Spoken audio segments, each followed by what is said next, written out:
Hello friends, आप सभी का एक बार फिर से स्वागत करते हैं हमारे चैनल ज्योति फन ब्लॉग पर। तो आप सब देख रहे हैं दर्द से मोहब्बत भाग 59।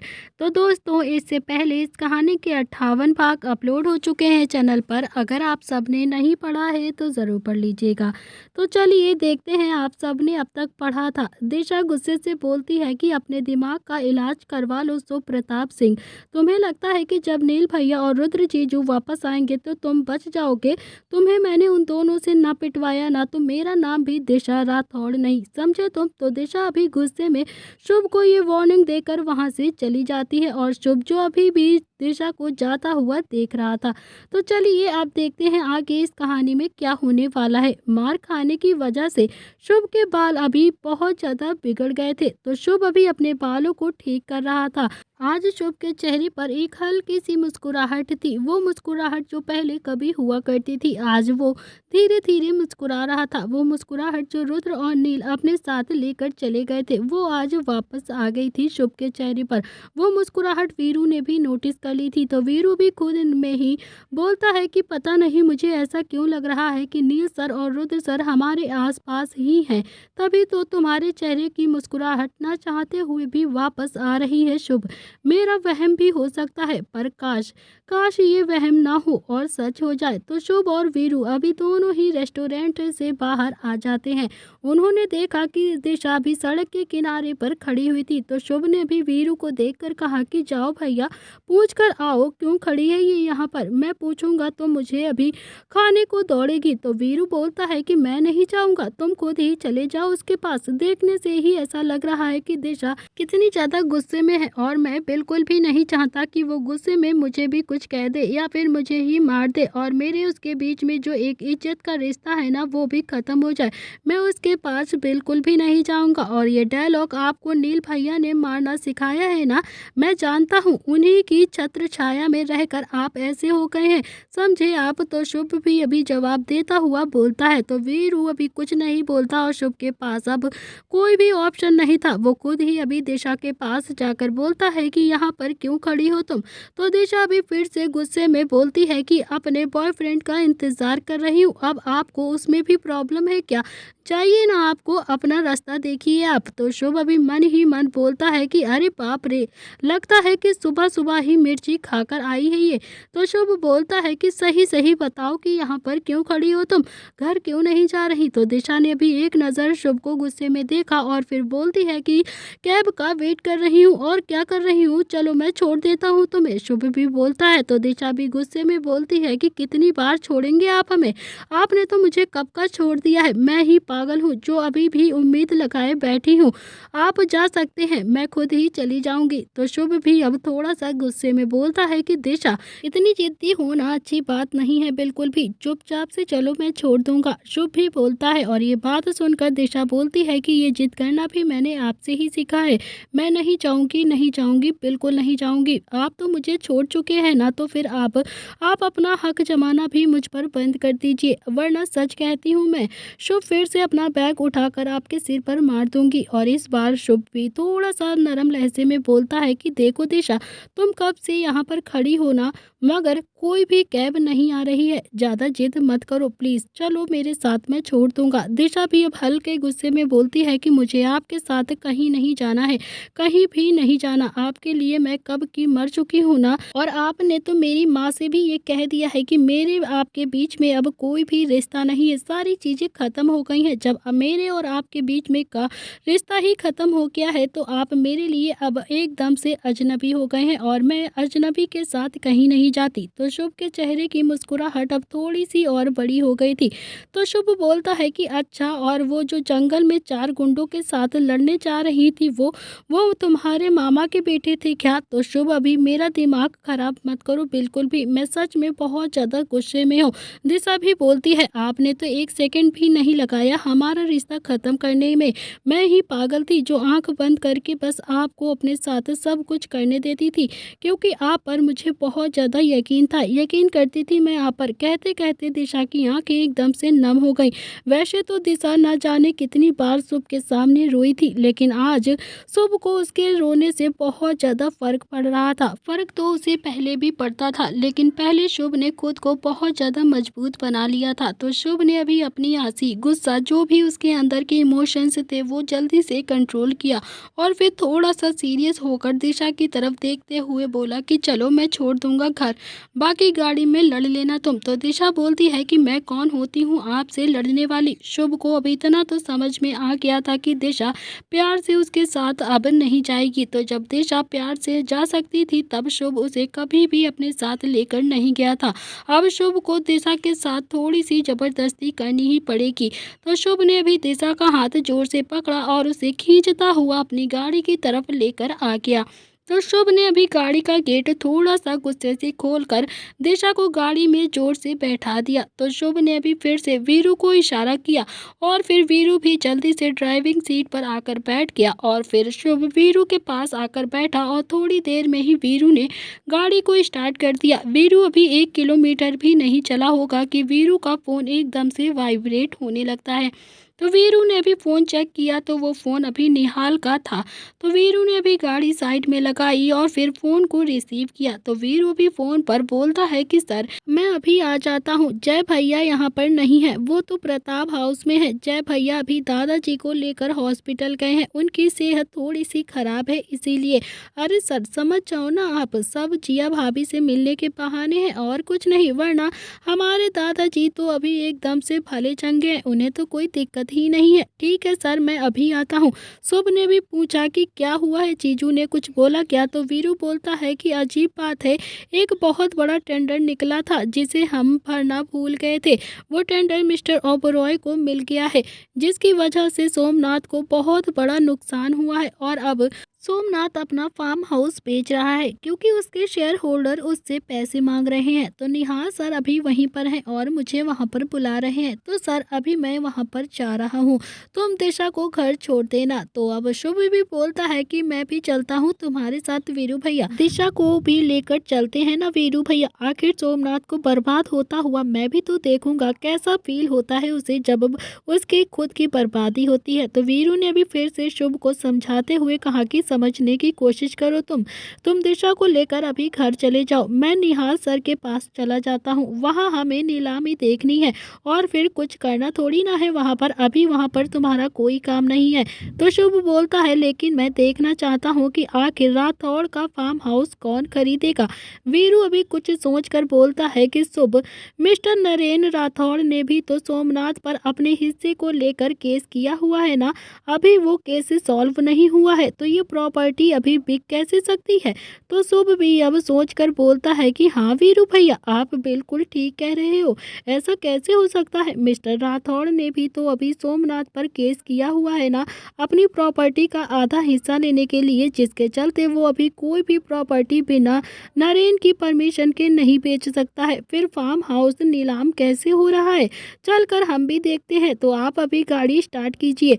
तो शुभ ने अभी फिर से पीछे मुड़कर कहा कि दिशा हमारे साथ चलो तुम भी, तो बाद में हम तुम्हें घर छोड़ देंगे। तो दिशा को तो अब थोड़ा सा गुस्सा आ ही रहा था, लेकिन फिर भी उसे किट्टू की बात याद आ गई थी कि शुभ अभी काफी ज्यादा परेशान है, शुभ को समझने की कोशिश करो। इसीलिए दिशा अभी शांत हो जाती है। दिशा ने कुछ भी नहीं कहा और बस चुपचाप से सीट के पीछे टेक लगाकर बैठ गई। तो दिशा के रिएक्शन से अब शुभ समझ गया था कि दिशा की हाँ है। करीब 2 घंटा ड्राइव करने के बाद वीरू ने भी गाड़ी सोमनाथ के फार्म हाउस के बाहर रोक दी थी। तो दिशा, शुभ, वीरू अभी तीनों ही गाड़ी से उतरकर सोमनाथ के फार्म हाउस के अंदर गए। वहां पहले से ही बहुत सारे लोग मौजूद थे जो शायद अभी नीलामी के लिए आए हुए थे। तो सोमनाथ का फार्म हाउस आज सच में बहुत ज्यादा सुंदर लग रहा था। शुभ ने अभी उन सब को देखा और फिर दिशा को देखकर पूछा कि मिस्टर नरेन वह कहाँ पर है, तो क्या उन्हें इस नीलामी के बारे में पता भी है या नहीं। तो दिशा बोलती है कि पापा तो किसी काम से अभी मुंबई गए हैं। शुभ ने अभी दिशा का हाथ पकड़ा और फिर एक गोल सी टेबल पर आकर बैठ गया और थोड़ी देर में वीरू भी उन्हीं के पास आकर बैठ जाता है। तीनों ही अभी बैठे हुए थे और नीलामी शुरू हो गई थी। सोमनाथ और अशोक चौहान दोनों ही अभी टेबल पर बैठे हुए थे और फिर दोनों के चेहरे ही ये बता रहे थे कि वो आज कितना ज़्यादा परेशान है और अंदर से दुखी है। सोमनाथ अपना फार्म हाउस बेचना बिल्कुल नहीं चाहता था, लेकिन अब धीरे धीरे उस पर बहुत ज़्यादा कर्जा बढ़ता जा रहा था, जिसके चलते उसे अपना फार्म हाउस आज बेचना पड़ रहा था। तो अशोक चौहान अभी कंटिन्यू सोमनाथ को दिलासा दे रहा था। वहाँ पर एक दूसरी साइड अभी नील और रुद्र भी बैठे हुए थे। रुद्र तो सोमनाथ का फार्म हाउस खरीदने का मन बनाकर ही आया था। वो तो अब किसी भी कीमत पर इस फार्म हाउस को खरीदना चाहता था। तो नीलामी अभी धीरे धीरे शुरू हो गई थी।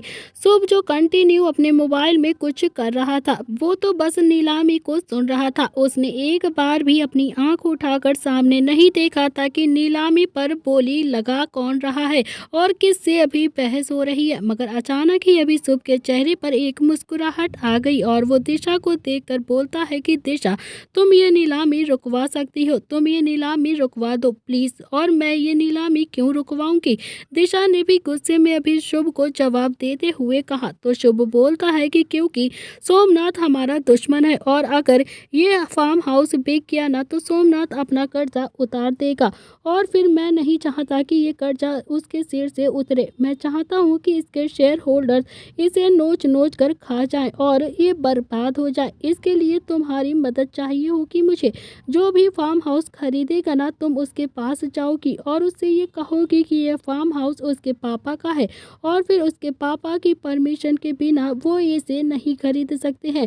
तो दिशा भी बहुत ज़्यादा ध्यान से शुभ की बातों को सुन रही थी और सारी बात सुनकर दिशा धीरे से बोलती है कि बदले में मुझे क्या मिलेगा, मेरा क्या फायदा होगा इसमें, तुम्हें क्या चाहिए? शुभ ने भी काफी ज्यादा हैरानी से भी दिशा को देखते हुए पूछा, आपको नहीं पता कि मुझे क्या चाहिए? दिशा ने भी अभी थोड़ा सा इरिटेट होकर गुस्से में जवाब दिया, ये वक्त अभी इन बातों का नहीं है दिशा, प्लीज तुम समझने की कोशिश करो। शुभ अभी दिशा को समझाता हुआ बोलता है। तो दिशा ने अभी शुभ की तरफ देखकर ना में अपनी गर्दन हिला दी। तो वीरू अभी उनकी टेबल से खड़ा हो गया क्योंकि वो समझ गया था कि अब इन दोनों के बीच में प्यार की नोक-झोंक होने वाली है, जहां उसका कभी कोई भी काम नहीं है, क्योंकि वो अच्छे से अब समझ सकता था। शुभ अभी दिशा की हालत समझ रहा था, लेकिन उसने खुद से वादा किया था कि जब तक रुद्र और नील वापस नहीं आएंगे वो दिशा के साथ कोई भी रिलेशन नहीं रखेगा, उसके साथ कोई रिश्ता नहीं रहेगा। लेकिन अब शुभ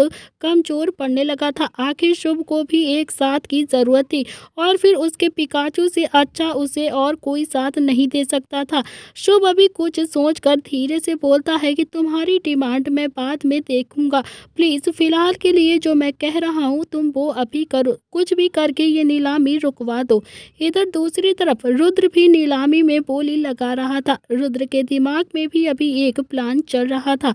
उसने भी सोच लिया था कि वो इस फार्म हाउस को खरीदेगा और फिर सोमनाथ पर फ्रॉड का केस करेगा, क्योंकि ये फार्म हाउस नरेन का भी था और नरेन की परमिशन के बिना ये नहीं बिक सकता था और सोमनाथ नरेन की बिना परमिशन के बेच रहा था। सीधी बात यह थी कि फार्म हाउस बिकता तब भी सोमनाथ हारता और फार्म हाउस नहीं बिकता तब भी सोमनाथ ही हारता। दोनों ही कंडीशन में अब रुद्र की ही जीत हो रही थी और दोनों ही कंडीशन में सोमनाथ की बर्बादी की तरह एक कदम और भी ज्यादा बढ़ता जा रहा था। इधर दूसरी तरफ दिशा बोलती है कि मैं यह नीलामी नहीं रुकवाऊंगी। अगर आप चाहते हैं कि मैं यह नीलामी रुकवा दूं तो मुझे भी तो कुछ फायदा होना चाहिए ना। मुझे तो कोई भी फायदा नजर नहीं आ रहा है, इसीलिए मैं आपकी ये कोई भी समझौता वाली बात नहीं मानूंगी। आपकी और पापा की लड़ाई है तो बेहतर होगा कि मुझे इस लड़ाई से दूर ही रखे। शुभ अभी दांत पीसता हुआ बोलता है कि तुम भूल गई हो क्या, सोमनाथ ने तुम्हारी माँ पापा को अलग किया है, तुम्हारे पापा को घर से निकाल दिया है और ये जो तुम थाई से जली हुई हो ना, ये भी सोमनाथ की ही कांड है। तो तुम बात को क्यों नहीं समझ रही हो? तुम आश्रम में सोमनाथ की वजह से ही गई थी, तुम अनाथ आश्रम में पली बड़ी हुई हो, इन सब का रीजन सोमनाथ है। तुम सब कुछ भूल भूल गई हो क्या? कैसे भूल सकती हो तुम? दिशा मुस्कुराकर बोलती है कि मैं बिजनेसमैन की बेटी हूँ, मुझे ना इमोशनली ब्लैकमेल मत करो। मैं आपको एक डील देती हूँ, अगर आप मेरे साथ डेट पर चलेंगे और मेरे पहले वाले शुभ बनकर तो ही मैं ये नीलामी को रुकवा दूंगी, वरना मेरी ना है, समझे आप? तो दिशा की बात सुनकर अब शुभ ने अपने सिर पर अपना हाथ मार दिया था। तो शुभ अभी अपना गुस्सा कंट्रोल करते हुए बोलता है कि दिशा, तुम इस सिचुएशन में भी मेरे साथ डील कर रही हो, कैसी लड़की हो यार? हाँ, क्योंकि मैं जानती हूँ कि इस कंडीशन में ही आप मेरी बात को मानेंगे, वरना नहीं मानेंगे। अब जल्दी से बोलो, इससे पहले कि मेरे सो कोल्ड ताऊ जी का फार्म हाउस बिक जाए और हमारी डील भी कैंसिल हो जाए। तो दिशा अभी फुल एटीट्यूड के साथ शुभ से बोल रही थी। तो दिशा के चेहरे की मुस्कुराहट अभी बढ़ती जा रही थी और शुभ का गुस्सा अभी चरम सीमा पर पहुंच गया था। तो शुभ ने भी गुस्से में अपने हाथ टेबल पर मारा और एक सेकंड के लिए तो दिशा एकदम से सहम गई, लेकिन दिशा ने भी अभी इस वक्त अपने आप को मजबूत कर लिया था। तो दिशा को इस वक्त अभी शुभ से डर तो लग रहा था, लेकिन उसने अपनी सारी हिम्मत अभी इकट्ठी की हुई थी और अपना एटीट्यूड बरकरार रखा। फिर शुभ को देखकर बोली कि गुस्सा करने से कुछ भी नहीं होगा, जल्दी बताओ कि तुम मेरे साथ मेरे शुभ बनकर डेट पर चलोगी या फिर नहीं, नहीं तो मैं यहाँ से अभी के अभी जा रही हूँ। तो शुभ को अभी गुस्सा तो आ रहा था। शुभ थोड़ा गुस्से में बोलता है कि तुम समझ रही हो कि तुम क्या कह रही हो? तो शुभ के साथ डेट पर जाकर शुभ को झेल नहीं पाओगी तुम? मैं सब झेल लूंगी, बस आप मुझे बताइए कि आप मेरे साथ डेट पर चलेंगे या फिर नहीं। पूरे 4 घंटे आपको अपना टाइम मुझे देना होगा, चाहे तो इससे ज़्यादा भी दे सकते हो, मुझे कोई दिक्कत नहीं है। तो दिशा ने अभी इस वक्त हल्की सी मुस्कुराहट के साथ कहा। तो शुभ का दिमाग अब खराब होने लगा था, लेकिन दिशा की बात मानने के अलावा अभी उसके पास कोई दूसरा ऑप्शन नहीं था।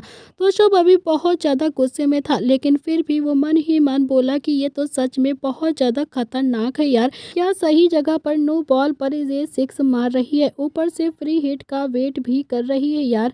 थोड़ी देर कुछ सोच समझ कर फिर शुभ धीरे से बोलता है कि ठीक है, रुकवाओ नीलामी, मैं चलूंगा तुम्हारे साथ डेट पर। और ये सुनते ही दिशा के चेहरे पर एक मुस्कुराहट आ गई थी। दिशा बोलती है कि अब यही बात हंसकर तो कहो ना, प्यार से, जैसे पहले मेरा शुभ कहता था कि पिकाचू क्या तुम मेरे साथ डेट पर चलोगी? तो शुभ का दिमाग अब बहुत ज़्यादा खराब होने लगा था। तुम्हें नहीं लगता कि तुम मेरे शराफत का कुछ ज़्यादा ही फायदा उठा रही हो दिशा? तो शुभ अभी हल्के से गुस्से में बोल रहा था। तो दिशा भी हंसकर बोलती है कि जब से मैं आपसे मिली हूँ ना, मैंने आज पहली बार ही आपकी शराफत का फायदा उठाया है।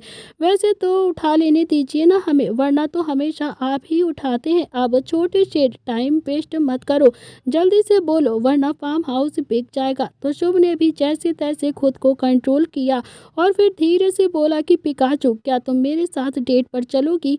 और ये सुनते ही दिशा के चेहरे की मुस्कुराहट और ज़्यादा बढ़ गई थी और वो काफ़ी ज़्यादा एक्साइटेड होकर बोलती है कि बोलना तो तुम्हें थोड़ा और प्यार से चाहिए था, पर कोई बात नहीं, मैं एडजस्ट कर लूँगी, आज मैं आप पर तरस खा लेती हूँ। इतना कहकर दिशा अपनी चेयर से खड़ी हुई और तब तक रुद्र ने फार्म हाउस की बोली लगा दी थी।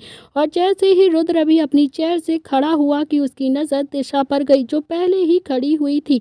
तो रुद्र भी कुछ कहता उससे पहले ही दिशा बोलती है कि ये फार्म हाउस नीलाम नहीं हो सकता है, क्योंकि ये फार्म हाउस मेरे पापा मिस्टर नरेंद्र राठौड़ की हिस्सेदारी में है और अगर इस फार्म हाउस को कोई भी खरीदेगा तो वो भी इस केस में फंस जाएगा और जेल चला जाएगा।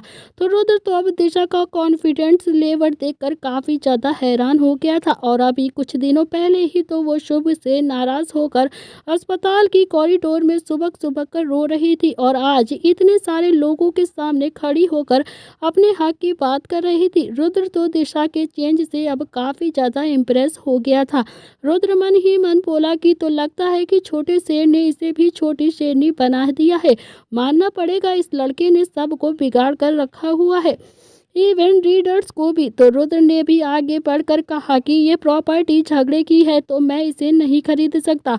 सोमनाथ को अब गुस्सा आ गया था और फिर दिशा की तरफ देखकर वो बोला कि तुम बच्ची हो और बच्ची बनकर ही रहो, मेरे और अपने बाप के बीच में मत आओ, समझी तुम? हम दोनों भाई खुद अपनी प्रॉब्लम को सॉल्व कर लेंगे, तुम्हें बीच में बोलने की ज़रूरत नहीं है। तो दिशा भी अब गुस्से में बोलती है कि पापा यहाँ पर नहीं है, इसी बात का फ़ायदा उठाकर आप इस प्रॉपर्टी को बेच रहे हैं ना, जो कि बिल्कुल गलत है और मैं गलत होने नहीं दूंगी। फिर उसने शुभ को देखकर एक हल्की सी मुस्कान पास कर दी। तो शुभ ने तो अपना एक हाथ अभी अपनी आंखों पर रख लिया था और आज तो शुभ भी दिशा का कॉन्फिडेंस लेवल देखकर बहुत ज्यादा हैरान हो गया था।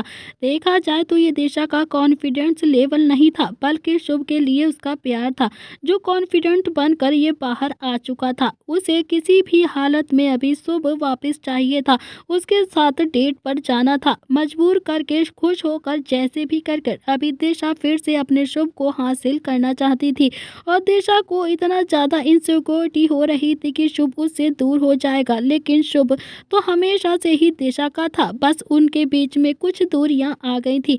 लेकिन शुभ अभी दिशा के अलावा किसी और के बारे में सोचता भी नहीं था, मगर दिशा इन बातों से अनजान थी। सच तो कहा था शुभ ने अपनी दादी से कि वो दिशा के साथ वफा नहीं करेगा तो बेवफाई भी नहीं करेगा। दिशा ने फिर से अभी सोमनाथ को जवाब देते हुए कहा कि मेरे पापा ने ही मुझे यहाँ पर भेजा है ताकि मैं आपकी ये नीलामी रुकवा दूं। आप इस प्रॉपर्टी को नहीं बेच सकते हैं, समझे आप? और अगर आपको प्रॉपर्टी बेचनी है तो आप पहले मेरे पापा का हिस्सा मेरे पापा के नाम पर करेंगे, उसके बाद ही आप अपनी प्रॉपर्टी से जिसे भी जो भी बेचना है आप बेच सकते हैं, लेकिन तब तक आप इस प्रॉपर्टी को हाथ भी नहीं लगा सकते हैं। तो सोमनाथ को अब इतना ज़्यादा गुस्सा आ रहा था कि वो दिशा को खड़े खड़े ही गोली मारना चाहता था, मगर अभी वो मजबूर था। फिर भी उसने अपने आप को कंट्रोल करके कहा कि दिशा, तुम छोटी हो और छोटी ही रहोगी, तो चुपचाप अब यहाँ से तुम जाओ। मेरे काम में टांग अड़ाने की जरूरत नहीं है तुम्हें, वरना तुम जानती नहीं हो कि मैं क्या क्या कर सकता हूँ। तो शुभ अभी दिशा के बिल्कुल पीछे खड़े होकर गुस्से में बोलता है कि हाँ, क्या कर सकते हैं आप जरा मैं भी तो देख लूं कि एक तो आप इलीगल काम कर रहे हैं और ऊपर से गुस्से में खुद ही कह रहे हैं कि शुभ दिशा को एक साथ में देखकर अभी रुद्र के चेहरे पर भी मुस्कान आ गई थी। बेशक वो किसी वजह से दोनों साथ में हो, लेकिन वो दोनों साथ में कहीं ना कहीं रुद्र को भी अब काफी ज्यादा अच्छा लग रहा था। इतनी बहस होने के बाद नील भी अब हल्का सा पलट कर दिशा को देखा और फिर उसके मुंह से निकला कि oh my God, sexy girl argument भी कर सकती हैं। सोमनाथ और दिशा की बहस देखकर वहां पर जितने भी लोग मौजूद थे वो धीरे धीरे करके वहां से उठकर जाने लगते हैं, क्योंकि वो सब अब समझ गए थे कि इस प्रॉपर्टी पर सोमनाथ का पूरी तरीके से हक नहीं है, उस प्रॉपर्टी में किसी और का भी हक है। और उन सभी लोगों को जाता हुआ देखकर सोमनाथ की भौंहें तन गई और गुस्से में उसका सर फट रहा था और उसे इतना ज्यादा गुस्सा आया कि उसने रखा हुआ एक फ्लावर पॉट उठाकर दिशा की तरफ फेंक दिया। लेकिन वो फ्लावर पॉट अभी दिशा को लगता उससे पहले ही शुभ ने दिशा के दोनों कंधों को पकड़कर उसे नीचे झुका दिया और फ्लावर पॉट दिशा को नहीं लगा, वो सीधा जाकर जमीन पर गिरकर टूट गया। तो शुभ को अब काफी ज्यादा गुस्सा आ गया था सोमनाथ पर और उसने भी चेयर उठाया और सोमनाथ की तरफ बढ़ने लगा, लेकिन वो सोमनाथ को मारता उससे पहले ही वीरू ने उसे पीछे से पकड़कर कहा कि आप ऐसे ही पब्लिक में उसे नहीं मार सकते हैं, प्लीज रुक जाइए, प्रताप फैमिली की इमेज खराब हो जाएगी अगर आप उसे मारेंगे। हम उसे मारेंगे लेकिन तड़पा तड़पा कर मारेंगे, ऐसे नहीं मारेंगे, ऐसे तो उसे ही सिंपैथी मिलेगी, दादाजी को पता चलेगा तो वो काफी ज्यादा गुस्सा करेंगे। आप जानते हो कि दादाजी की तबीयत ठीक नहीं है। शुभ को अब गुस्सा तो बहुत ज्यादा आ रहा था, उसका मन कर रहा था कि वो आज ही सोमनाथ को मौत के घाट उतार दे।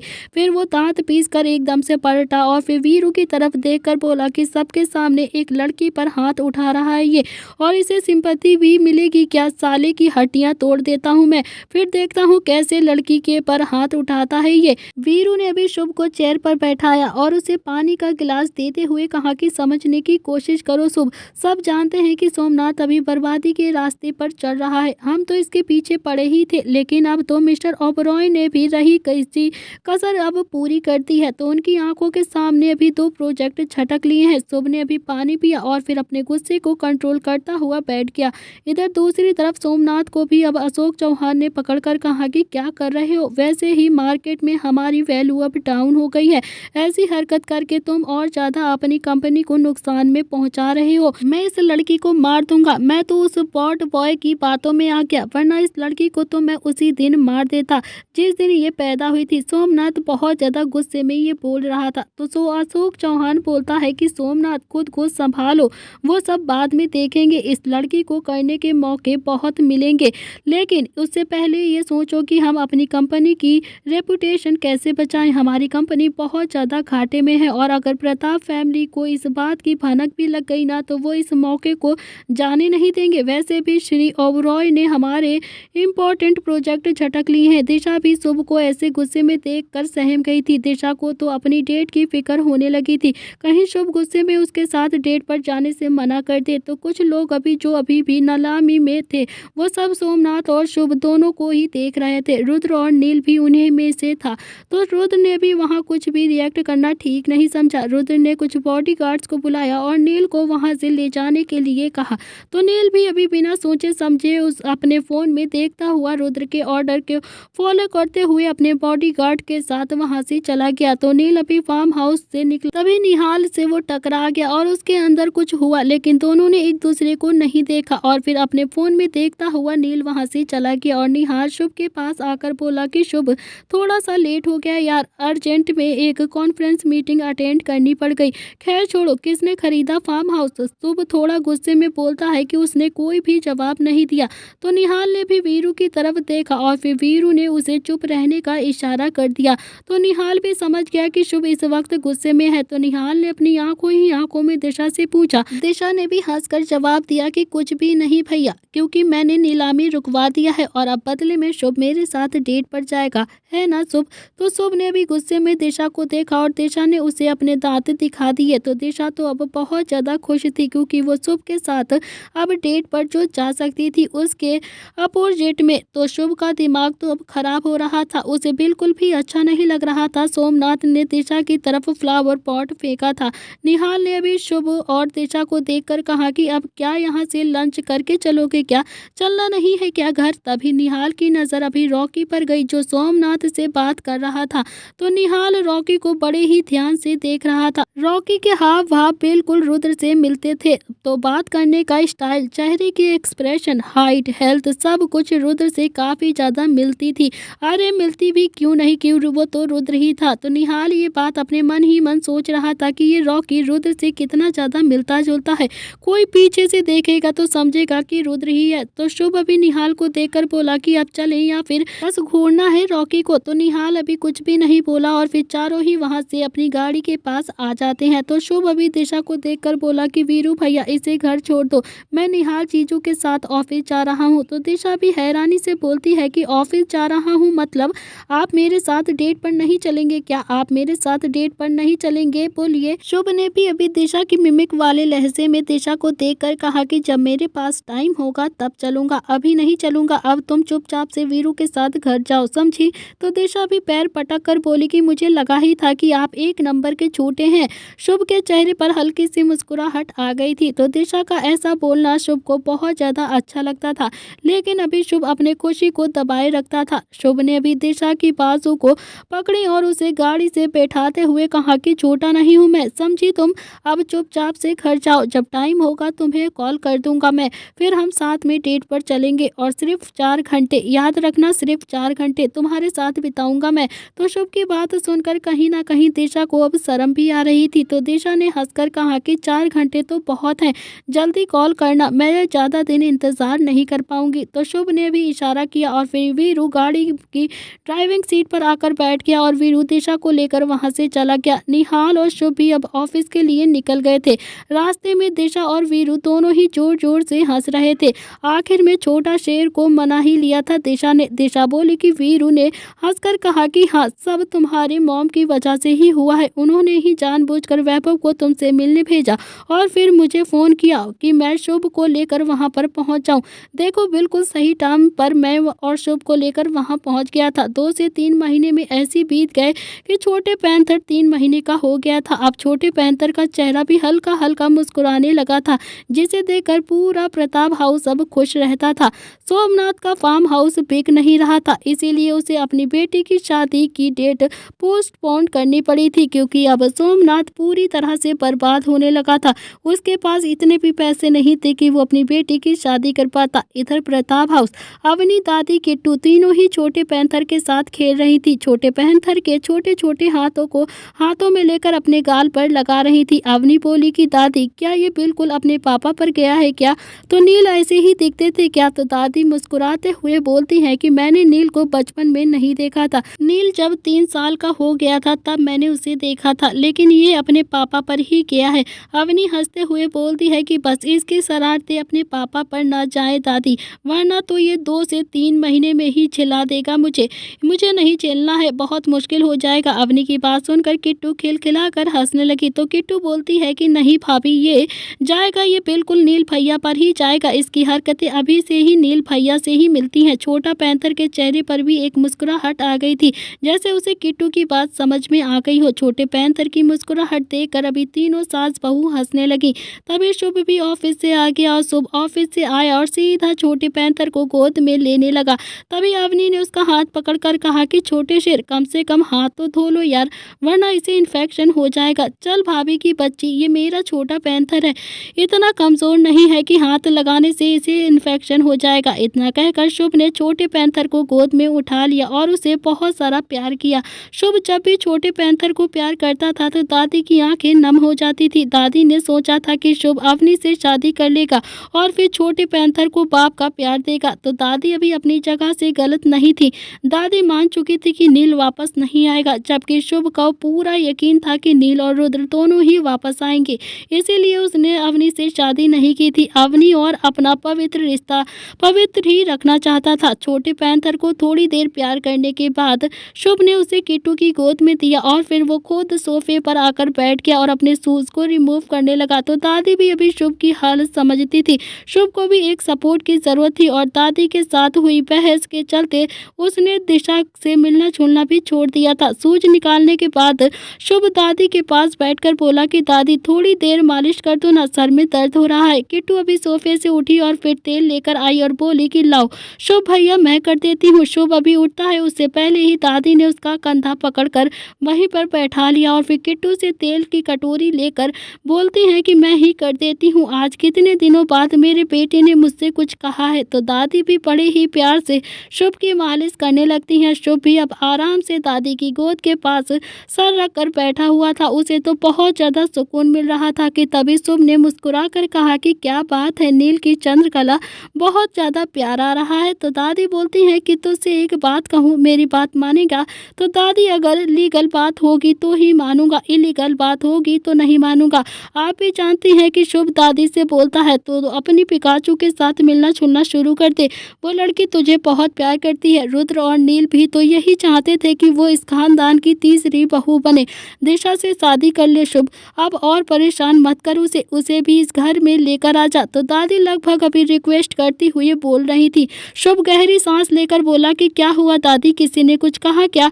तो दिशा ने अभी मेरी शिकायत की है क्या? यह मिसेज राठौड़ आपसे मिलने आई थी, अचानक से आपको ये क्या हो गया है? आप तो कहती थी कि तेरी भाभीयों की जिंदगी में रंग उड़ गए हैं और तू अपनी जिंदगी में खुश रहना चाहता है। अब क्या हो गया है आपको? मैं खुश हूँ, पिकाचू के बिना भी मैं खुश हूँ दादी। तो दादी बोलती है कि मैं तुझसे अब और माफी मांगू क्या तुझसे, जो तू मेरी बात नहीं सुनेगा? कर ले उस लड़की से शादी, दिशा बहुत प्यारी है, किट्टू की बस 2 कॉपी है। नहीं दादी, मैं अभी शादी नहीं करूँगा, जब नील भैया और रुद्र भैया आएंगे तभी मैं उससे शादी करूँगा। आप बेफिक्र रहो, शादी तो मैं पिकाचू से ही करूँगा और अगर नहीं करूँगा तो फिर किसी से नहीं करूँगा।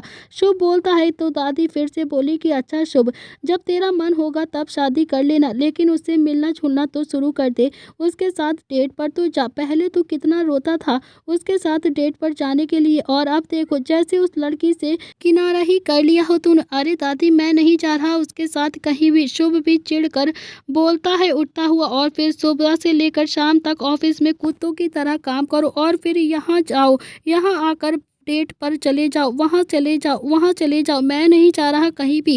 तभी दादी ने उसके बाल को पकड़कर नोचते हुए गुस्से में कहा कि बहुत देर से तुझसे प्यार से बात कर रही हूँ, तू मेरे सिर पर चढ़ रहा है। तो दादी भी कंटिन्यू शुभ के बाल को नोचते हुए बोली कि बता, उसके साथ डेट पर जाएगा कि नहीं, जल्दी बता मुझे। शुभ, मुझे गुस्सा मत दिला वरना मैं उल्टे हाथ का एक थप्पड़ मार दूंगी तेरे सिर पर।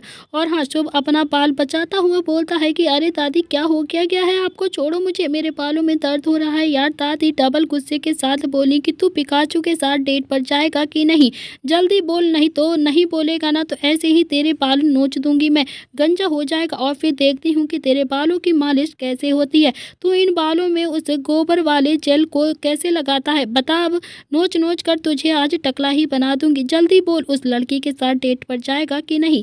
तो किट्टू और अवनी का तो अब हंसकर बुरा हाल हो रहा था। लगभग 1 साल बाद उन्होंने दादी का ये वाला रूप देखा था। तो शुभ भी अभी हल्के गुस्से में बोला कि अरे भाभियों मुझे बचाओ, तुम दोनों तो हंसने में लगी हो, भाभी प्लीज मुझे बचा लो यार, इन्होंने मेरे बाल नोच डाले हैं। तो दादी बोलती है कि मेरे सवाल का जवाब देगा कि नहीं, जाएगा उस लड़की को घुमाने के लिए कि नहीं। अच्छा दादी चला जाऊंगा, अब तो छोड़ो मुझे, शुभ हल्के से दर्द में बोला। तो दादी ने अभी बाल अभी भी नहीं छोड़े थे और फिर दादी ने फिर सवाल किया कि सच्ची सच्ची बता तू जाएगा कि नहीं। हाँ हाँ चला जाऊंगा दादी, प्लीज मेरे बालों को तो छोड़ दो, सच में दर्द हो रहा है, शुभ भी बोलता है। फिर दादी ने बाल छोड़ दिए और शुभ दादी से 20 फुट की दूरी होकर सोफे पर बैठ गया और अपने बालों को पकड़कर हिलाने लगा। दादी का ऐसा रिएक्ट करना, शुभ की मुस्कुराहट को वापस आना और अवनी और किट्टू का इतना ज्यादा खुलकर हंसना, दिशा का कॉन्फिडेंट लेवल बढ़ना, दादाजी की सेहत में सुधार आना, ये सब कहीं ना कहीं इस बात का सिग्नल दे रहा था कि नील और रुद्र उनके आसपास ही हैं। अपने बालों को ठीक करने के बाद शुभ ने अभी छोटे पैंथर को देखकर कहा कि देख रहा है ना कि तेरी परदादी कितनी खतरनाक है यार, इनसे बच कर रही हो, तू मेरा छोटा पैंथर है ना तो दादी के ऊपर 2 बार सू कर दियो, समझा, ठीक है ना। शुभ की बात सुनकर अभी पैंथर हल्का सा मुस्कुरा देता है, जैसे उसे शुभ की बात समझ में आ गई हो। तो पैंथर को हंसता हुआ देखकर शुभ के चेहरे की भी मुस्कुराहट और ज्यादा बड़ी हो गई थी। दादी तो अब थोड़ा एटीट्यूड में बैठी हुई थी, उन्होंने शुभ की तरफ एक बार भी नहीं देखा था।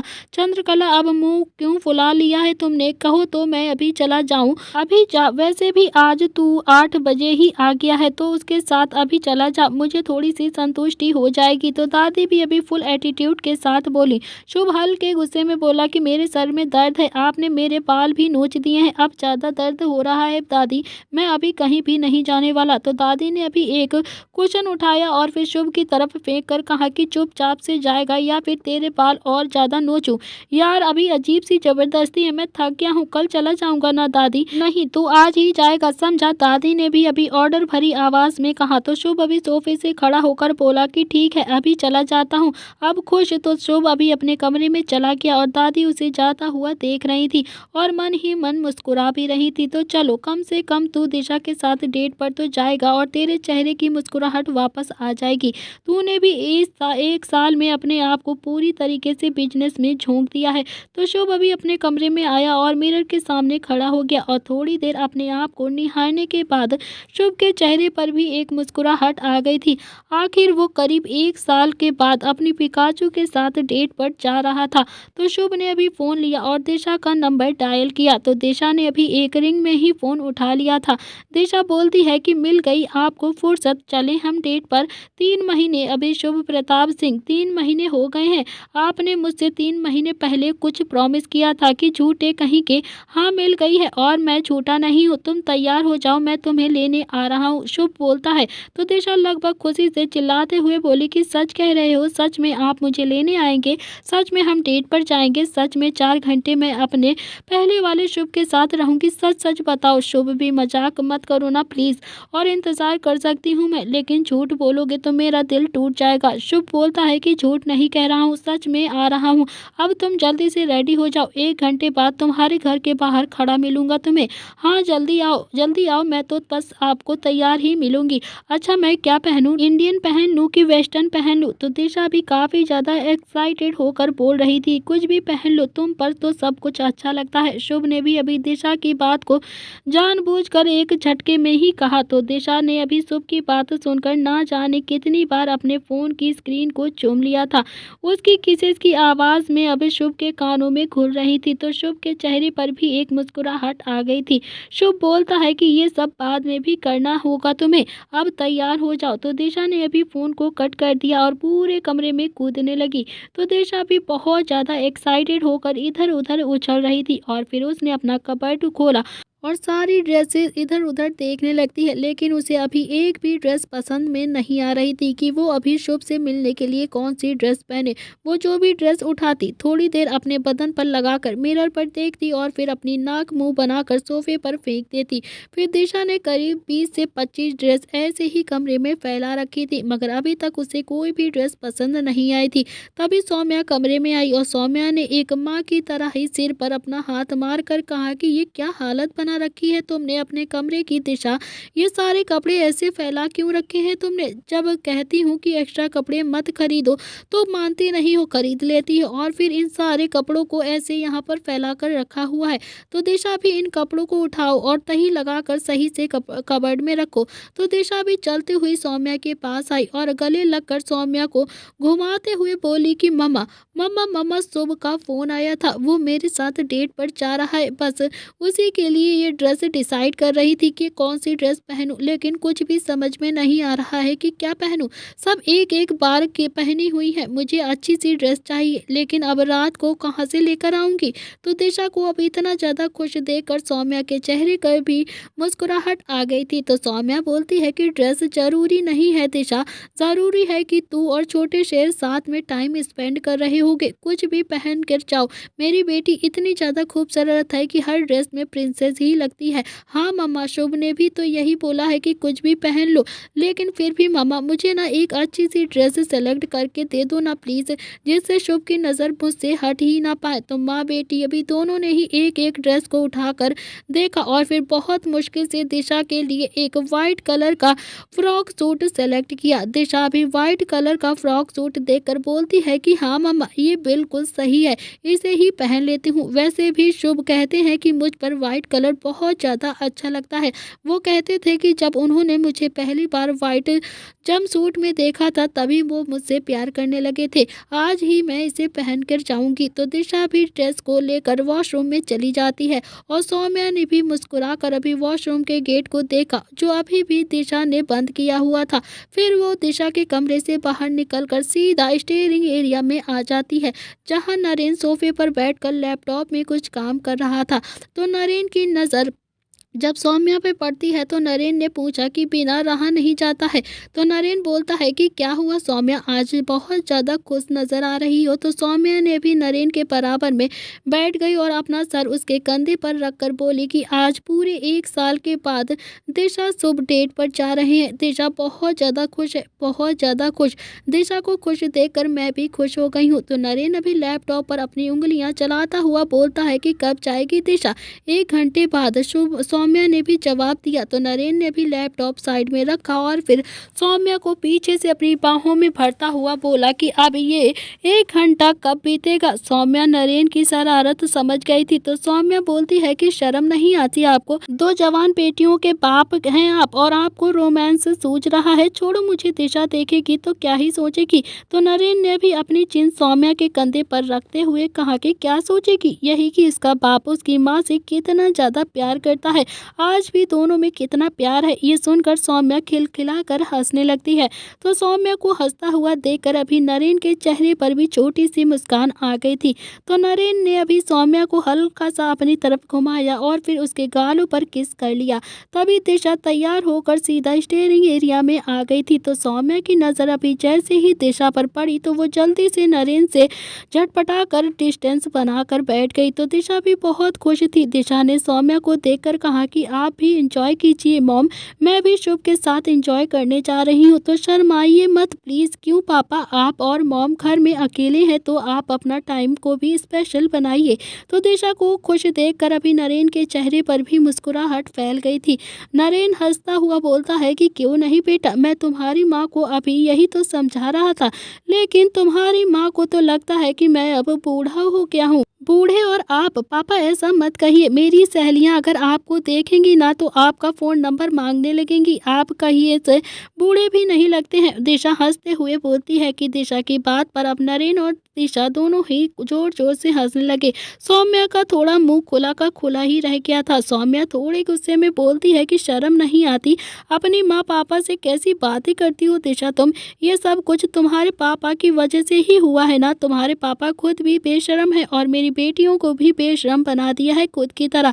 सौम्या ने अभी मुंह पर अपना हाथ बनाकर नरेन को देखा तो फिर नरेन के चेहरे पर भी मुस्कुराहट फैल गई थी। नरेन बोलता है कि दिशा अच्छे से जाना, आराम से जाना बेटा, और शुभ से बहस मत करना बिल्कुल भी। शुभ बहुत ज़्यादा थक जाता है, बहुत ज़्यादा काम करता है, समझ रही हो ना। तो दिशा ने भी हाँ में अपनी गर्दन हिला दी और वो सीधा गार्डन में जाकर शुभ का वेट करने लगती है। तो दिशा के जाते ही अभी नरेन ने एक पल भी नहीं गवाया और सौम्या को अपनी गोद में उठा लिया। और अचानक से नरेन के ऐसा करने से सौम्या काफ़ी ज़्यादा हैरान हो गई।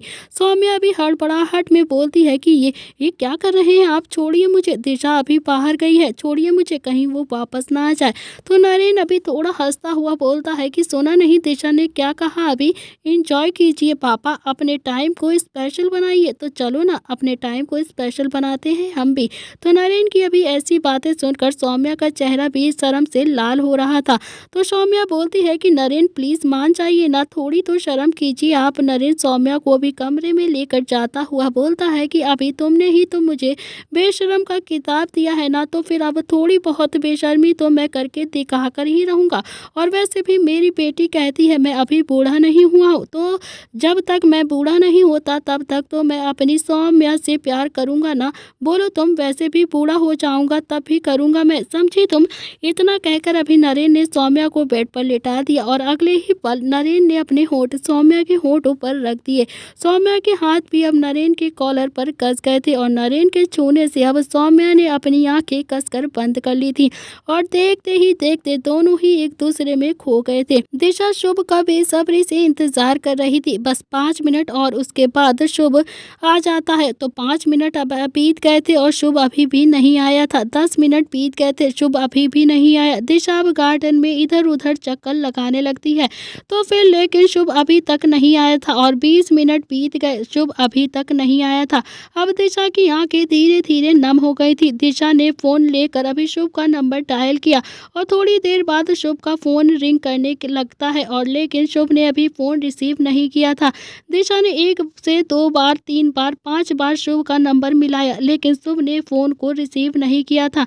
दिशा की आंखों में ठहरे हुए आंसू अब बाहर आ गए थे। दिशा को लगने लगा था कि शायद शुभ ने उसके साथ बहुत ही घटिया मजाक किया है, वो अब नहीं आएगा। तो वो अभी गार्डन में रखी हुई एक चेयर पर बैठ गई और अपने आंसुओं को कंट्रोल करने लगी, लेकिन उसके आंसू आज उसकी बात नहीं मान रहे थे, बस बहे जा रहे थे।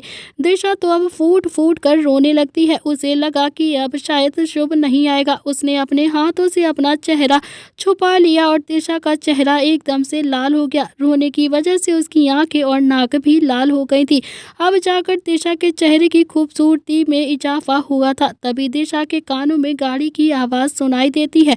तो दिशा ने अभी मेन गेट की तरफ देखा तो शुभ ने तभी अपनी गाड़ी आकर रोकी थी। तो शुभ अभी गाड़ी से उतरकर उसकी नज़र दिशा पर पड़ती है। 1 सेकंड के लिए शुभ की नज़र अभी दिशा पर रुक गई थी। दिशा जब वाइट कलर के कपड़े पहनती थी तो शुभ को दिशा बहुत ज़्यादा खूबसूरत लगती थी। वाइट कलर का फ्रॉक सूट, उस पर रेड कलर की चुनरी और फिर सिल्वर कलर के बैंगल्स, कानों में बड़े बड़े झुमके, माथे पर स्टोन की छोटी सी बिंदी, खुले बाल, रेड कलर की लिपस्टिक। सच में दिशा अब बहुत ज़्यादा खूबसूरत लग रही थी।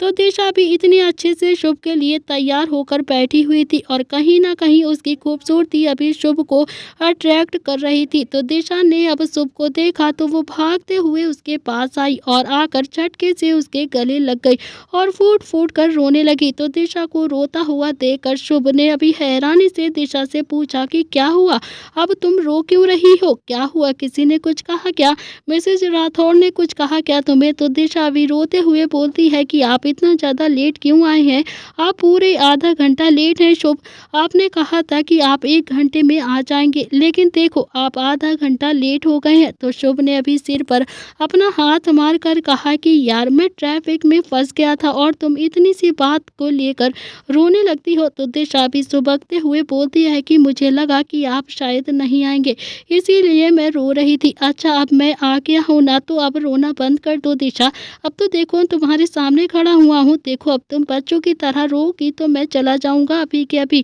फिर कोई भी डेट नहीं होगी। तो शुभ अभी धमकी भरे लहजे में बोल रहा था। तो दिशा ने भी अपने आंसुओं को पोंछ लिया और फिर शुभ ने गाड़ी का गेट खोला और दिशा गाड़ी में आकर बैठ गई। तो शुभ भी अब ड्राइविंग सीट पर आकर बैठ गया और शुभ ने गाड़ी स्टार्ट कर दी और फिर गाड़ी सड़क पर दौड़ने लगती है।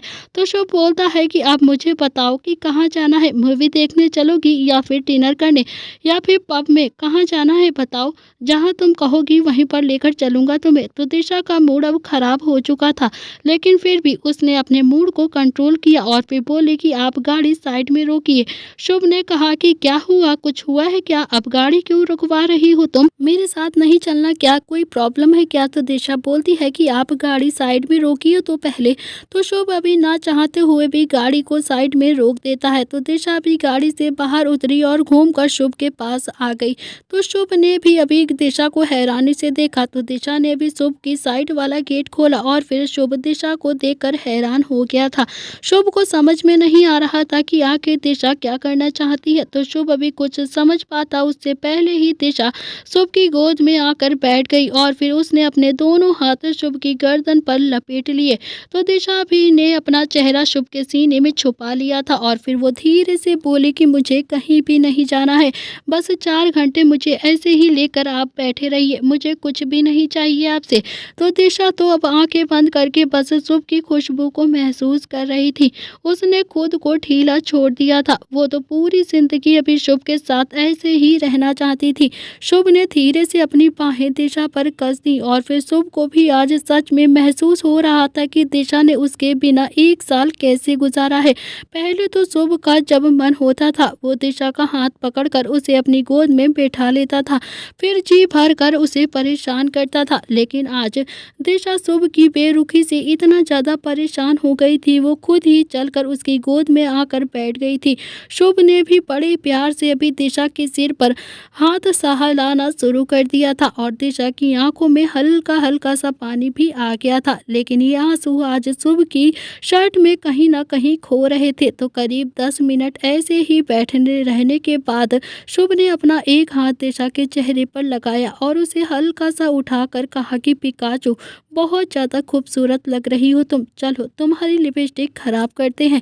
इतना कहकर शुभ ने अपने होंठ दिशा के होंठों पर रख दिए और फिर शुभ दिशा को किस करने लगा। दिशा की आंखें भी अब अपने आप में ही बंद हो गई थी और उसके हाथ शुभ के बालों में चलने लगे थे और एक डीप किस करने के बाद शुभ दिशा से दूर हुआ और उसके गालों पर अपना अंगूठा रब करता हुआ बोलता है कि पिकाचू, सच में मैं तुमसे बहुत ज़्यादा प्यार करता हूँ। तो दोस्तों इसी के साथ इस कहानी का आज का ये एपिसोड यहाँ पर समाप्त हो रहा है।